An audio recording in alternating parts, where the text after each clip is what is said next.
un temps de réjouissance. Vous savez, c'est des temps où on offre des cadeaux. Et quelle joie de voir un enfant, mais aussi un adulte, tout simplement ouvrir et déballer un cadeau, de voir qu'on l'aime et qu'on lui a donné quelque chose de valeur. De la même manière, ce matin, nous pouvons devant Dieu dire: Seigneur, moi aussi, je veux t'apporter des cadeaux. Cadeaux de reconnaissance, cadeaux d'amour, cadeaux de partage. Et dans ces moments, vraiment, le Seigneur, il aime ça. Il aime autant que nous. Quand on déballe des cadeaux, ben c'est pareil. Quand ça monte vers le Seigneur, un agréable parfum. Le ciel acclame, les anges proclament: ô gloire à Dieu, au roi des cieux.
Amen. Ensemble, nous allons chanter Emmanuel. Ce chant où il y a le titre Hosanna, mais on l'a remplacé par Emmanuel, Dieu avec nous.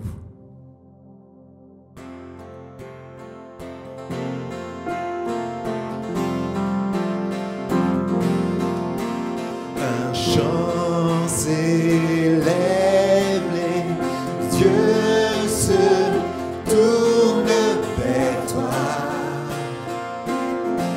se tournent vers toi.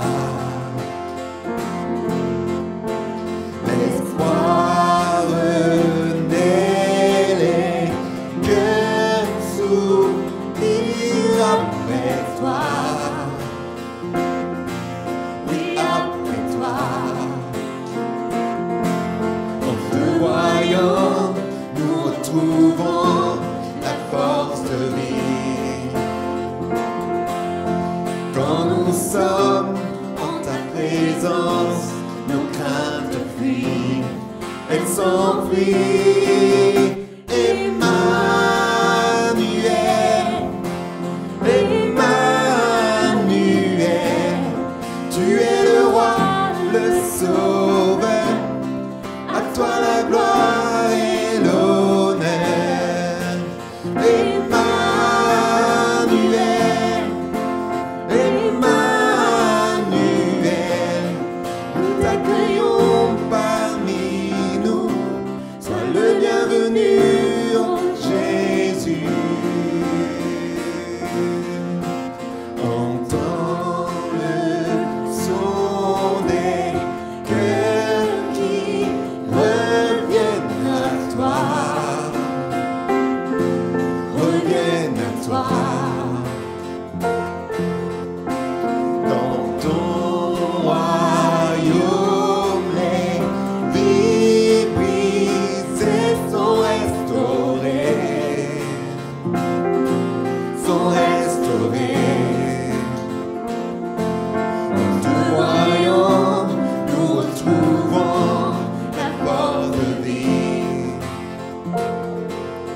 Quand nous sommes en ta présence, nos craintes fuient, elles s'enfuient. Emmanuel, Emmanuel, tu es le roi, le sauveur, à toi la gloire et l'honneur. Emmanuel, Emmanuel,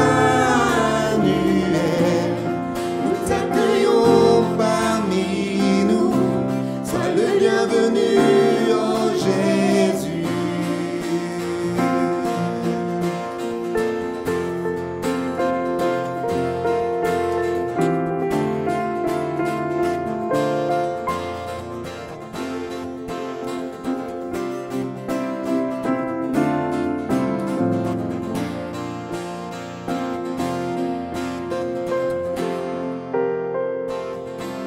En te voyant, nous retrouvons la force de vie.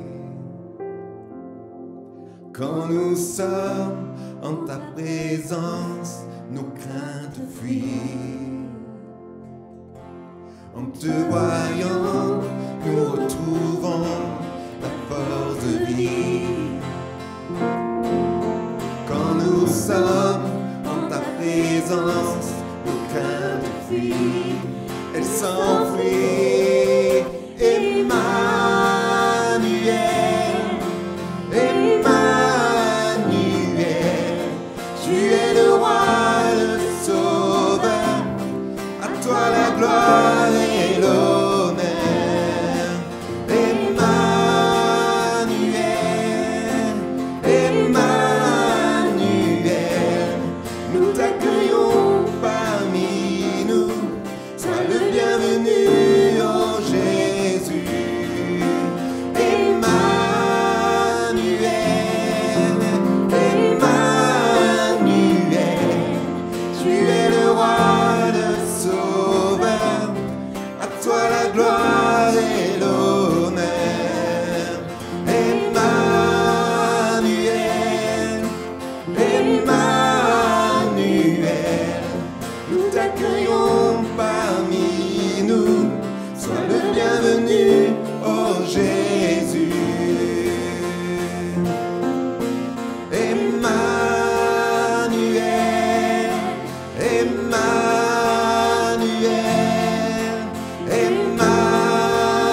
Privilège d'être dans ce lieu ce matin.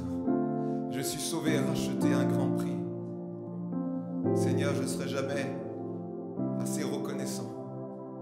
Je ne pourrai jamais te donner vraiment toute l'honneur, toute la louange, toute la gloire. Tellement que tu as fait et tu vas faire encore de grandes choses. Seigneur, nous proclamons, nous déclarons qu'un enfant nous est né, un fils nous est donné. Emmanuel, Dieu avec nous pour l'éternité. Alléluia, Jésus.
Chanter ensemble joie dans le monde. On va se lever pour chanter ce chant et déclarer que le peuple de Dieu réécrit l'histoire.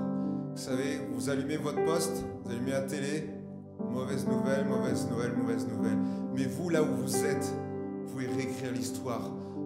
Vous impactez, vous êtes tous des influenceurs dans ce que vous êtes, dans la présence de Dieu qui est en vous. Et la joie peut régner dans le monde.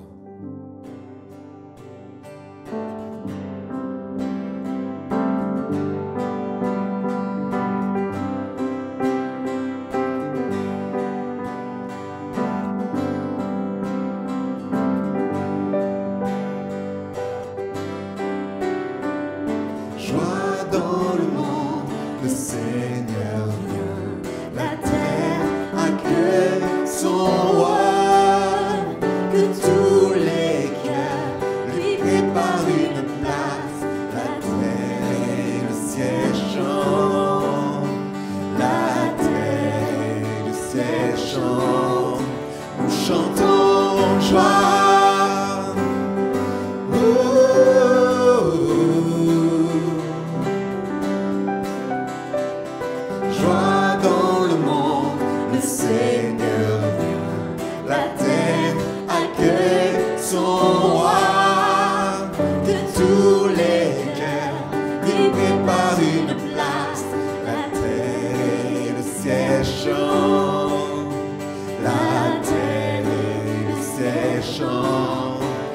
chantons joie,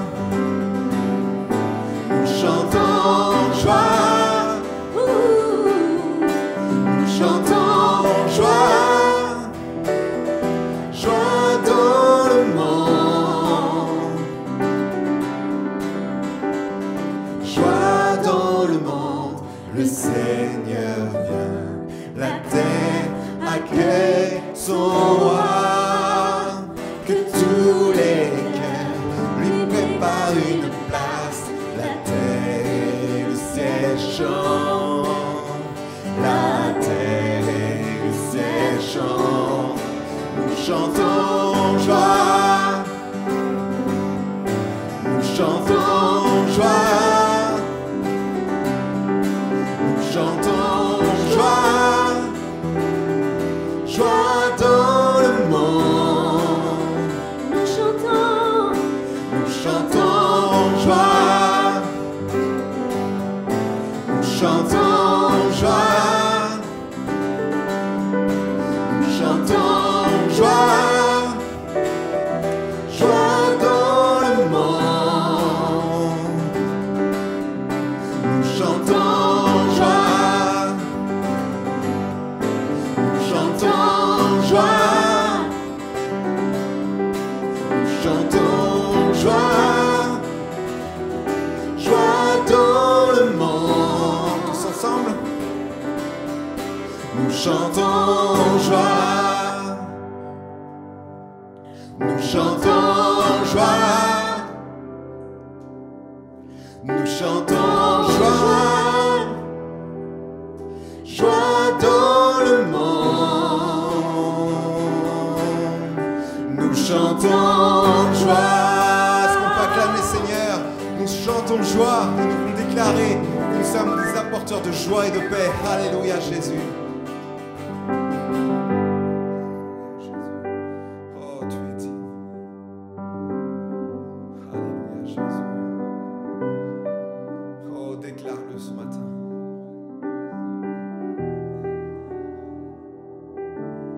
Déclare la vie.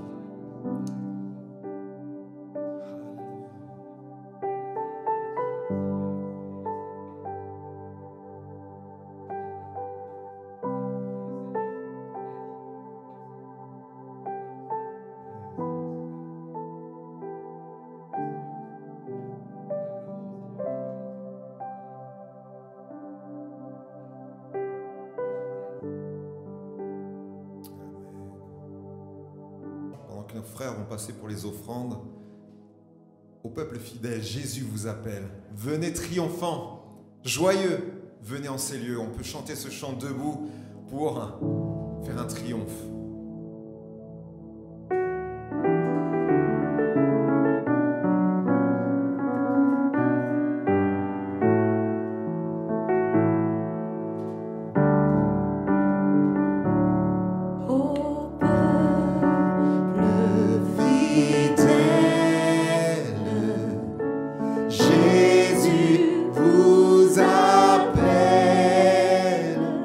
Venez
Oh, venez adorer. Oh, venez adorer. Oh, venez adorer le Christ, le Seigneur. Alléluia, Jésus. Alléluia. T'adore, Jésus. Alléluia. Alléluia, Jésus. Tu es mon Seigneur, Jésus.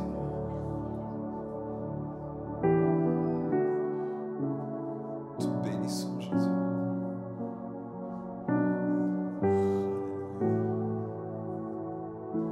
Alléluia, Jésus.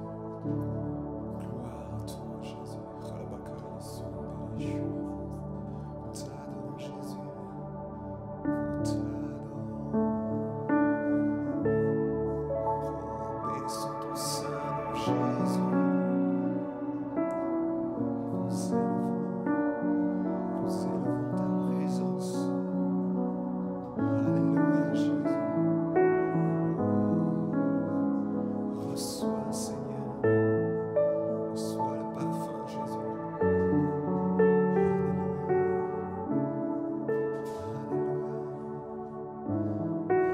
Alléluia, Jésus. T'adore, Jésus. T'adore, Jésus. T'adore, Jésus.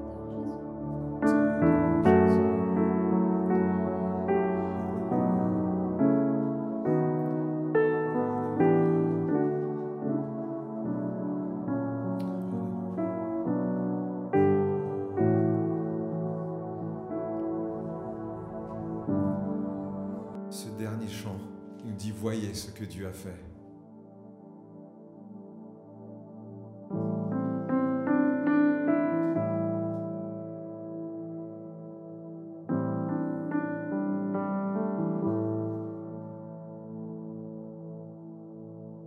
L'amour divin incarné,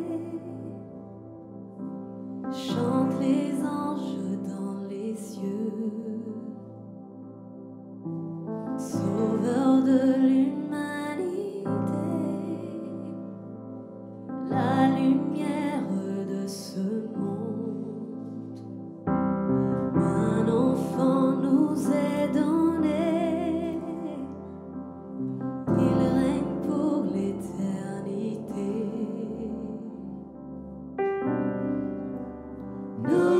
Noël,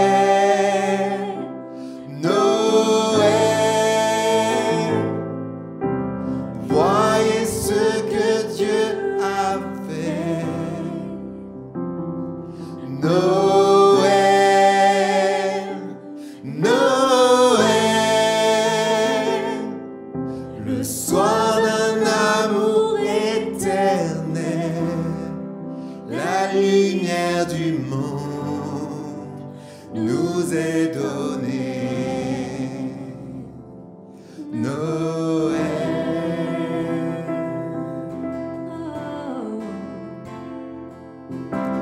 fils de l'homme et fils de Dieu, là depuis la nuit des temps, né pour souffrir et aimer, né pour toute l'humanité, a jamais été élevé,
reçois un amour éternel, la lumière du monde nous est donnée.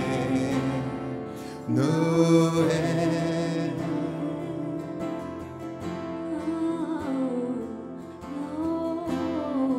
Alléluia Jésus. Alléluia Jésus. Oh, merci pour ce cadeau Jésus. Alléluia Jésus. Alléluia. Pour tout ce que tu as fait Jésus. Merci pour ta présence, pour ton Esprit Saint Seigneur qui coule constamment d'un fleuve du trône de grâce. Seigneur, nous sommes au bénéfice de toute ta gloire, de toute ta joie. Nous sommes au bénéfice jour après jour de savoir, Seigneur Jésus, que nous pouvons ouvrir la porte de ton cœur, Seigneur, et tu nous ouvres pleinement, Seigneur, tes bras. Tu es le bon Père, le bon Papa. Seigneur, nous te bénissons. Alléluia, Jésus. Gloire, gloire à toi.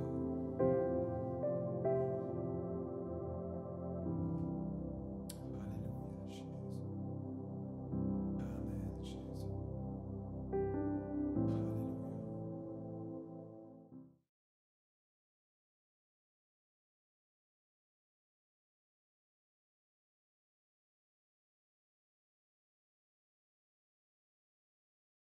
Bonjour, chers frères et sœurs. C'est une joie d'être dans la présence de Dieu. C'est une joie d'être dans la présence de Dieu et de partager ces moments. Je bénis le Seigneur qui parle tantôt d'une manière, tantôt d'une autre. Bruno et tu ont chanté tout le message. Je peux partir parce que le message est déjà transmis. C'est vrai que Noël, puisque c'est aujourd'hui la fête plutôt commerciale, même si c'est censé rappeler ce que Dieu a fait à l'humanité en donnant son Fils. Mais aujourd'hui, les gens se retrouvent pour manger, boire, se réjouir, mais sans tenir compte réellement de Dieu et de ce qu'il a fait. Cette indifférence, on le trouve même le jour de la naissance de Jésus. Il était et il est le roi des rois, le Seigneur des seigneurs. Mais il est né dans une indifférence totale. Riche qu'il était, roi qu'il était, il est né comme un pauvre homme. Et le monde l'a rejeté.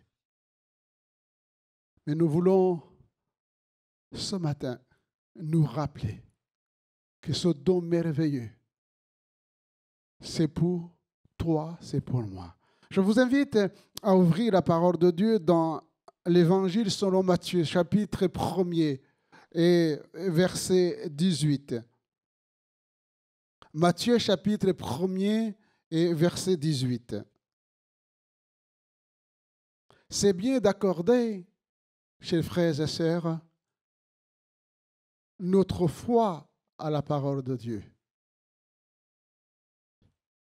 qui nous révèle non seulement la pensée de Dieu, mais qui nous révèle la personne de Dieu lui-même. Voici de quelle manière arriva la naissance de Jésus-Christ. Marie, sa mère, ayant été fiancée à Joseph, se trouvant enceinte par la vertu du Saint-Esprit, avant qu'ils aient habité ensemble. Joseph, son époux, qui était un homme de bien et qui ne voulait pas la diffamer, se proposa de rompre secrètement avec elle, comme il y pensait. Voici un ange du Seigneur lui apparut en songe et dit, Joseph, fils de David, ne crains pas de prendre avec toi Marie ta femme, car l'enfant qu'elle a conçu vient du Saint-Esprit. Elle enfantera un fils, et tu lui donneras le nom de Jésus, celui qui sauvera son peuple de ses péchés. Amen. Un sauveur nous est né, un Seigneur nous est donné.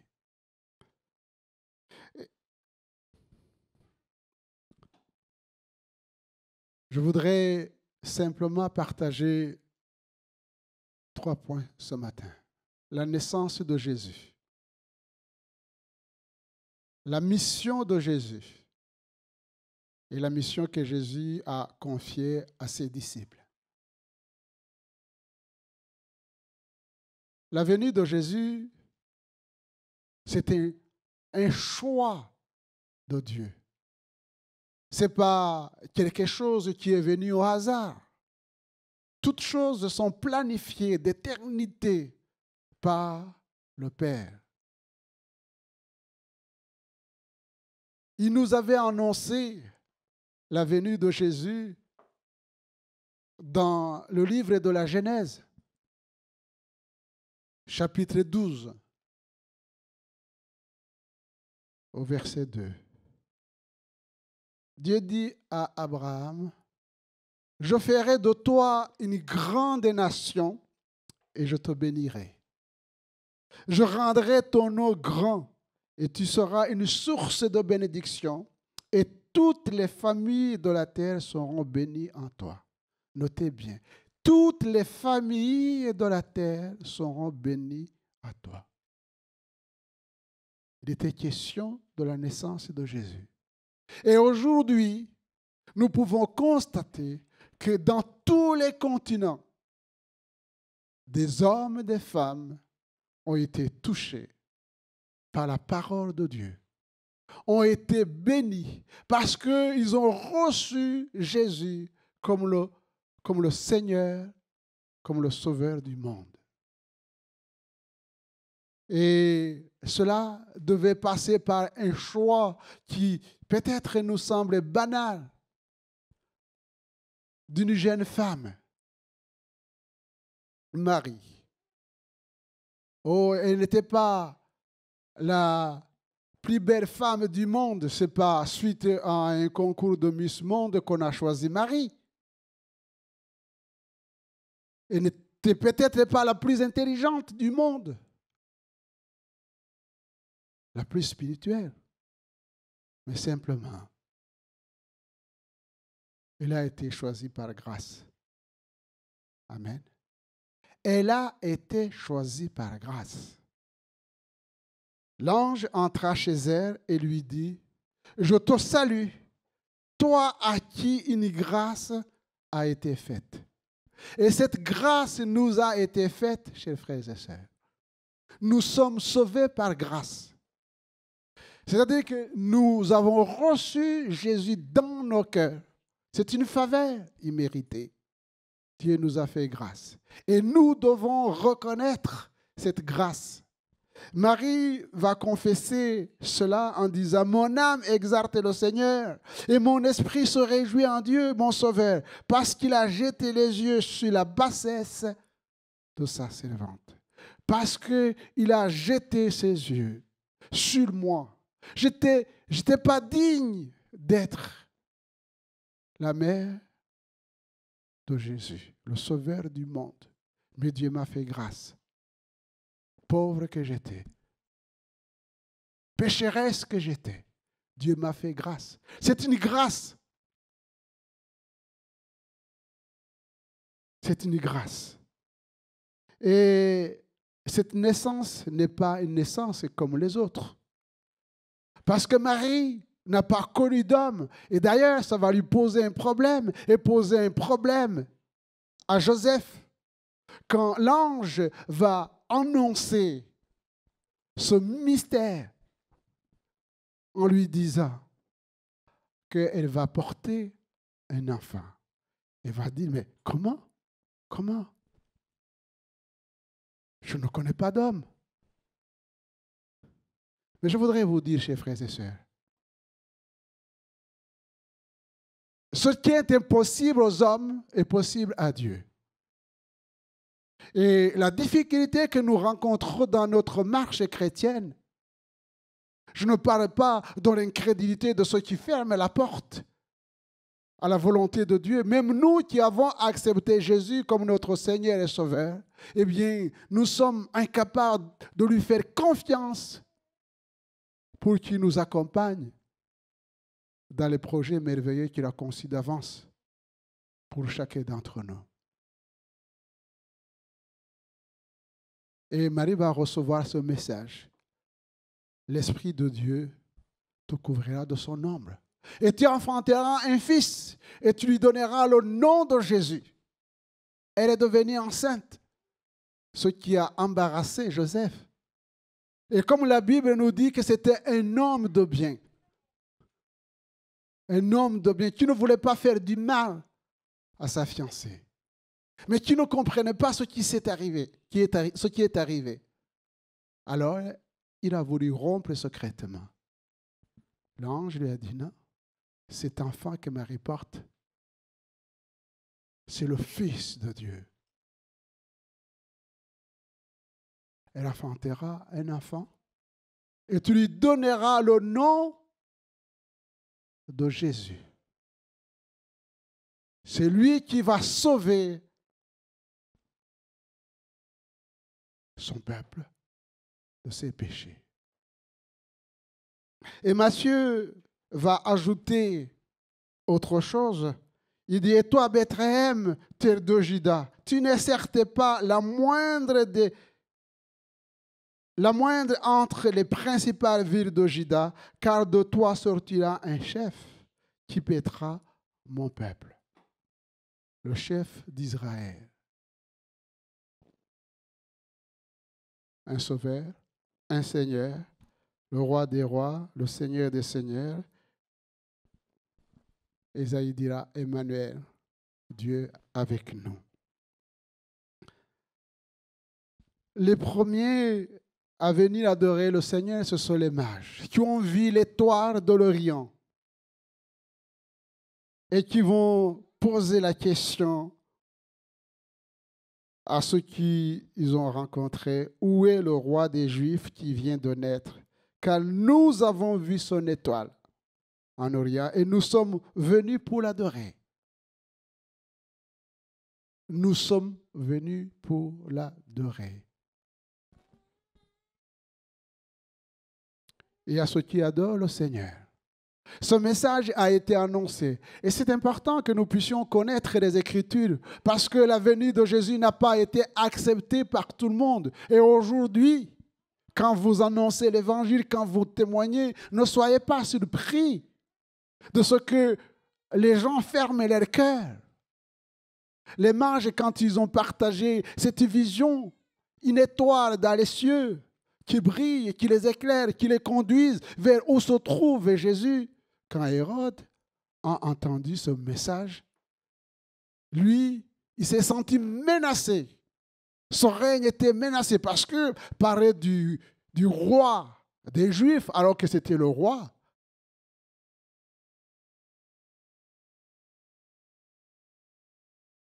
Au lieu d'accepter le Sauveur, le roi, il a conçu des projets, des plans maléfiques pour détruire l'enfant. Plaise à Dieu que nous puissions de ceux qui ouvrent leur cœur au Seigneur. Élisabeth dira, comment m'est-il accordé que la mère de mon Seigneur vienne auprès de moi? Comment Élisabeth a pu reconnaître, alors que l'enfant était encore dans le ventre de Marie, que c'était le Seigneur, rempli de l'Esprit de Dieu? Elle dira, quand ta salutation a retenti dans mes oreilles, l'enfant que je porte, parce que c'était une grâce, elle qui était stérile, eh bien, elle est devenue enceinte. Eh bien, l'enfant a tressailli d'allégresse. Comment m'es-tu accordé de recevoir le Seigneur?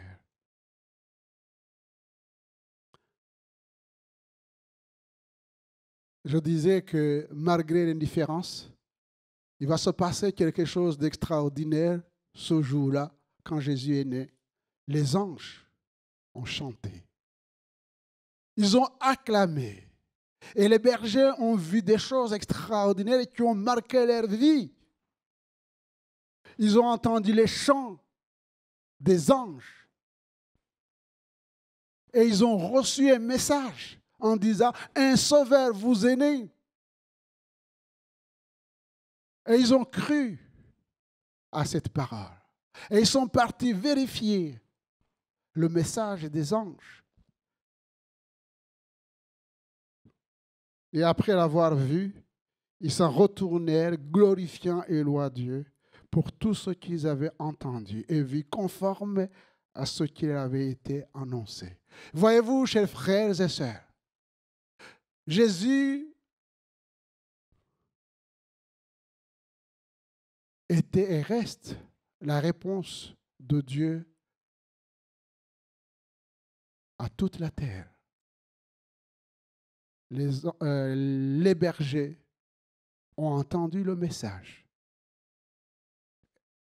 Ils sont partis voir à Bethléem et ils ont vu Marie, Joseph et le petit enfant. Et ils ont reconnu que c'était Jésus. Plaise à Dieu que nous aussi, en sondant la parole de Dieu, que cette parole, par l'action de l'Esprit de Dieu, nous conduise à la connaissance de Jésus, à accepter Jésus. La mission de Jésus. L'apôtre Jean révèle dès le départ que Jésus existait avant la création du monde, avant son incarnation, que toutes choses ont été faites par lui, le Fils de Dieu, Dieu lui-même. En lui était la vie, et la vie était la lumière. Et c'est peut-être cela que je voudrais vous laisser ce matin. Jésus, la lumière du monde. Amen. Jésus, la lumière du monde. La lumière, lui, dans les ténèbres, et les ténèbres ne l'ont point reçu. Jésus, la véritable lumière, qui en venant dans le monde, éclaire tout homme.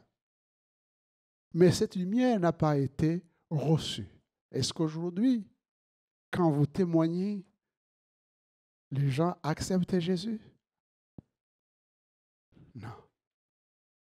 Elle est venue, la parole, Jésus, chez les siens. Les Juifs ne l'ont point reçu. Mais l'évangile de Jean nous dit à ceux qui l'ont reçu, à ceux qui croient en son nom, eh bien, Jésus leur a donné le pouvoir de devenir enfants de Dieu. Amen. Là, c'est une grâce. Nous sommes enfants de Dieu parce que humblement, nous avons reconnu que nous avions besoin du Seigneur. Nous étions dans les ténèbres. La lumière éclaire ceux qui sont dans les ténèbres. Et nous avons vu la lumière de Dieu dans nos vies qui a éclairé nos ténèbres. Et nous l'avons accepté comme le sauveur du monde. Le sacrificateur Zacharie va témoigner rempli de l'Esprit de Dieu en disant « Le Seigneur, le Dieu Tout-Puissant, notre Père Céleste, nous a suscité un puissant sauveur qui nous délivre, qui délivre son peuple de ses ennemis. » Qui sont vos ennemis? Je disais au premier culte, ne considérez pas votre prochain comme votre ennemi. Qui nous délivre de nos ennemis, qui nous délivre de nos péchés. Tout ce qui nous empêche de connaître Dieu, ces doutes, ces inquiétudes, ces mauvaises choses, ces penchants. Et on peut expliquer beaucoup de choses. Mais l'Esprit de Dieu nous conduit toujours dans la vérité. Un sauveur qui nous délivre de nos ennemis. Et Jean nous dit que si nous confessons nos péchés, il est fidèle et juste pour nous pardonner et nous purifier de toutes nos iniquités. Un sauveur puissant qui nous délivre et qui nous permet de le servir sans crainte. Nous sommes sauvés pour servir. Jésus est venu, mais pour servir. Il est né pour éclairer les nations, pour servir sans crainte. Amen. Pour servir sans crainte. Parce que tout ce qui nous fait peur, nous lui avons confié nos peurs, nos craintes, nos doutes, nos inquiétudes, pour le servir sans crainte, en marchant dans la sainteté et dans la justice tous les jours de notre vie. En marchant dans la sainteté et dans la justice. Oh, ce n'est pas toujours facile. Dans un monde de souillure, nous avons besoin de toute la grâce de Dieu pour éviter les souillures de ce monde. Dans un monde injuste, où nous subissons peut-être des injustices, nos premières intentions, c'est de faire comme les autres. Mais la lumière que nous avons reçue nous aide à rester dans la lumière. Et Zacharie continue en disant, grâce aux entrailles de la miséricorde, c'est-à-dire l'amour de Dieu, en vertu de laquelle le soleil levant, le Seigneur Jésus nous a visités d'en haut, pour éclairer ceux qui sont assis dans l'ombre de la mort, pour diriger nos pas vers le chemin de la paix. Amen. Pour diriger nos pas vers le chemin de la paix.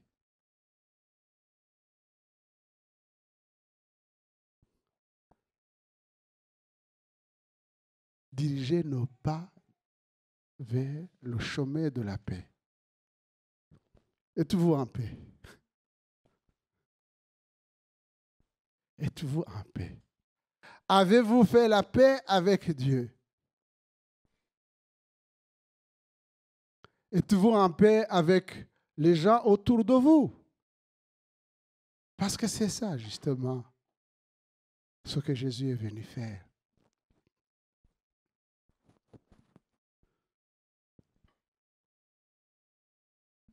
Il a donné sa vie pour que nous soyons dans la paix. Et que nous puissions faire la paix avec les autres. Mais il est impossible. Et nous le vivons autour de nous. Il n'y a pas de paix en dehors de Dieu. Mais nous avons la grâce et pas la chance. C'est une grâce de connaître la paix, de donner la paix. Et je voudrais vraiment vous encourager, chers frères et sœurs. Laissez le prince de paix venir dans votre vie. Amen. Laissez le prince de paix venir dans votre vie. Vous ne pourrez pas vivre la paix en foyer si vous n'avez pas le prince de paix. Si on pouvait donner ce remède autour de nous. Les foyers se brisent. Ceux qui s'aimaient deviennent des ennemis. Et pourtant, le prince de paix est venu pour que le mari et la femme soient en paix. Et que les enfants qui naissent soient en paix, grandissent dans la paix. Et c'est ça qui peut former une nation en paix. Siméon, rempli de l'Esprit de Dieu, divinement averti, poussé par le Saint-Esprit, va aller au temple au moment. Quelle coïncidence? Non, il n'y a pas de coïncidence. Tout est préparé par Dieu. Au moment où les parents présentaient Jésus, il va recevoir Jésus dans ses bras et il va dire, laissez ton serviteur partir en paix parce qu'il a reçu le salut préparé d'avance. Il avait la paix parce qu'il venait de recevoir le salut. Celui qui donne le salut. C'était une promesse faite. Et Dieu accomplit toujours ses promesses. Et nous aussi, nous avons reçu Jésus, pas dans nos bras, mais dans nos cœurs. C'est le désir de Dieu, le recevoir dans nos cœurs.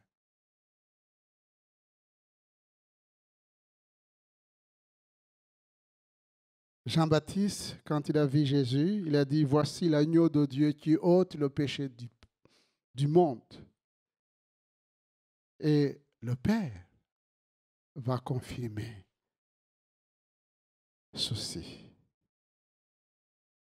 Dès que Jésus a été baptisé, il sortit de l'eau et voici les cieux s'ouvrir et il vit l'Esprit de Dieu descendre comme une colombe et venir sur lui. Et voici une voix fit entendre des cieux ces paroles. Celui-ci est mon Fils bien-aimé en qui j'ai mis toute mon affection. Celui-ci est mon Fils bien-aimé.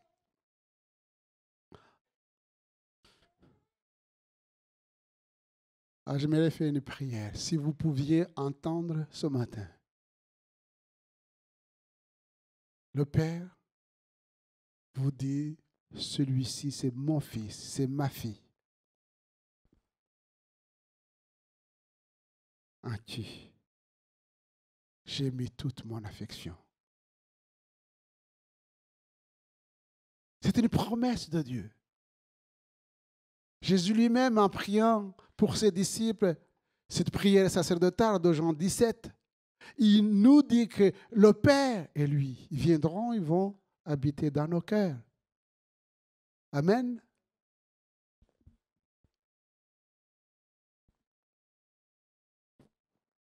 Jésus va confirmer sa mission. Il dira, l'Esprit du Seigneur est sur moi. Parce qu'il m'a envoyé pour annoncer une bonne nouvelle aux pauvres. Remarquez que dans toute la Bible, en particulier dans ces versets que je viens de partager, tous ces hommes et ces femmes qui ont rendu témoignage, eh bien, ils étaient remplis de l'Esprit de Dieu. Et on voit ici Jésus rempli de l'Esprit de Dieu qui va dire, voilà, ma mission. L'Esprit du Seigneur est sur moi parce qu'il m'a envoyé pour annoncer une bonne nouvelle aux pauvres. C'est-à-dire aux hommes et femmes qui, effectivement, ont un cœur humble, réceptif, qui ne s'opposent pas à la volonté de Dieu, pour annoncer une bonne nouvelle. Et nous avons cette bonne nouvelle. Il m'a envoyé pour guérir ceux qui ont le cœur brisé, pour proclamer aux captifs la délivrance, aux aveugles le recouvrement de la vue, pour renvoyer libres les opprimés, pour publier une année de grâce du Seigneur. Cette dispensation de la grâce. Dieu n'est pas venu pour juger et condamner. Mais il n'est pas venu non plus qu'on reste dans le péché comme si de rien n'était. Il est venu pour nous éclairer, nous sortir des ténèbres, pour nous faire entrer dans sa lumière.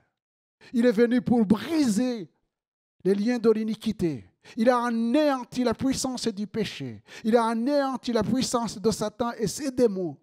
Et la parole de Dieu retentit dans les cœurs pour que les hommes et les femmes soient sauvés et puissent devenir les lumières.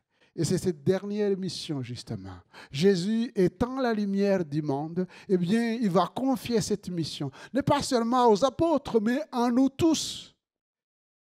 Dans Matthieu chapitre 5, versets 13 au 16, il dira, vous êtes le sel de la terre. Mais si le sel perd sa saveur. Et c'est ça qui est intéressant. Notre rôle, nous qui avons reçu Jésus, c'est de demeurer en lui, afin que nous puissions garder notre saveur. Vous êtes la lumière du monde. C'est une grande responsabilité, chers frères et sœurs. Mais parce que nous avons reçu Jésus, la lumière, et qu'il est en nous, eh bien, il n'est pas difficile que nous soyons la lumière du monde. Que nous soyons la lumière du monde. C'est cette mission que Jésus a donnée à l'Église. À Saul de Tarse, il lui dira, voici, je t'ai choisi. Du milieu de ce peuple et du milieu des païens vers qui je t'envoie, afin que tu leur ouvres les yeux pour qu'ils passent des ténèbres à la lumière et de la puissance de Satan à Dieu, pour qu'ils reçoivent par la foi le pardon des péchés et l'héritage avec les sanctifiés. Jésus, en venant dans le monde, c'était pour éclairer les hommes, pour qu'ils passent des ténèbres à la lumière, qu'ils passent de la prise de Satan au royaume de Dieu. Et c'est ce qu'il va confier aux apôtres. Ici, Paul. Et ce qu'il nous a confié à nous, l'Église, en disant, vous êtes la lumière du monde. Vous êtes la lumière du monde. Et verset 12 de l'évangile de Jean, chapitre 8. Je suis la lumière du monde. Celui qui me suit ne marchera pas dans les ténèbres, mais il aura la lumière de la vie. Je suis la lumière du monde. Celui qui me suit ne marchera pas dans les ténèbres, mais il aura la lumière de la vie. Amen. Ça doit nous encourager. Jésus désire briller dans nos cœurs et faire de nous des hommes qui brillent dans ce monde des ténèbres. Il nous donne une vie nouvelle. Alors, chers frères et sœurs,